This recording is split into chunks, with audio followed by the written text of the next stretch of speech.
Mga minamahal kong anak, naisip ninyo na ba ang mga regalo ng tatlong hari para sa akin? Hindi sila basta dumating na may dalang kung ano-ano lang.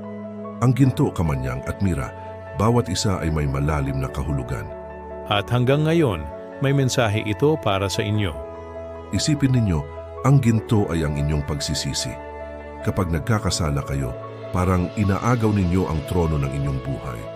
Ang pagsisisi ay ang pagbaba mula sa tronong iyon at pagbabalik sa akin bilang hari. Ang kamanyang naman ay ang inyong panalangin, ang mabangong samyo ng pagsamba na umaakyat sa langit. Ito'y sadyang oras para sa akin.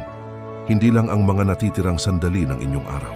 At ang mira na may pait ay ang pag-aalay ng inyong buong buhay, kasama ang sakit, pagsubok at sakripisyo. Mga anak ko, huwag kayong lumapit na walang dala. Ihandog ninyo ang inyong pagsisisi, pagsamba at ang mismong buhay ninyo. Kung ang mensaheng ito ay tumago sa inyong puso, ibahagi ninyo ito sa iba upang mas marami ang mapalapit sa akin. Salamat sa pakikinig.